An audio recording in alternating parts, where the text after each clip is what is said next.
خون کا عطیہ دینے سے بدن میں زہریلے مرکبات کم ہوتے ہیں۔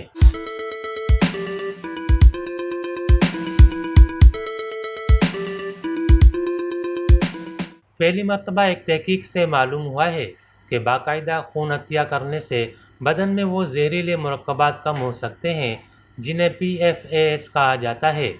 آسٹریلیا میں کی گئی طبی آزمائش سے یہ بات سامنے آئی ہے کہ خون اور پلازما عطیہ کرنے سے PFAS نامی زہریلے مرکبات میں 30% تک کمی واقع ہو سکتی ہے۔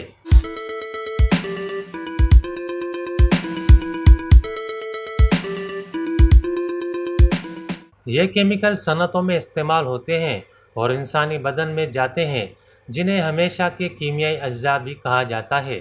PFAS کی لگ بھگ 4000 اقسام ہیں جو قالین سے لے کر برتنوں میں استعمال ہوتی ہیں، لیکن ان کی سب سے زیادہ مقدار آگ بجھانے والے فوم میں ہوتی ہے۔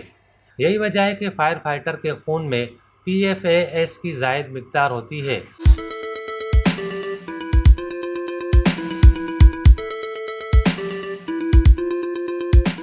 یہ کیمیکل بدن میں جا کر امنیاتی نظام کو متاثر کرتی ہے اور تھائرائیڈ کو نقصان پہنچاتی ہے۔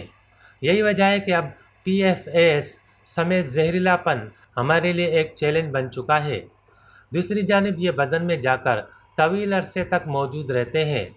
نئی تحقیق میں آسٹریلیا کے 285 فائر فائٹر شامل کیے گئے جن کے خون میں ایک قسم کے PFAS کی زائد مقدار موجود تھی۔ انہیں 3 گروہوں میں بانٹا گیا۔ ایک سے کہا گیا کہ وہ ہر 6 ماہ بعد پلازما عطیہ کریں۔ دوسرے گروپ سے کہا گیا وہ 1 برس تک ہر 12 ہفتے بعد خون کا عطیہ دیں، جبکہ ایک گروہ سے ایسا کچھ نہیں کہا گیا۔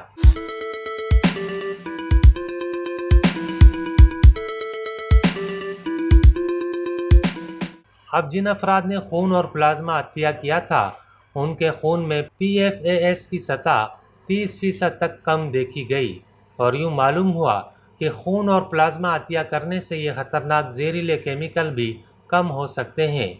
البتہ جن فائر فائٹرز نے خون یا پلازما سے کچھ عطیہ نہیں کیا ان کے خون میں کوئی فرق نہیں ہوا۔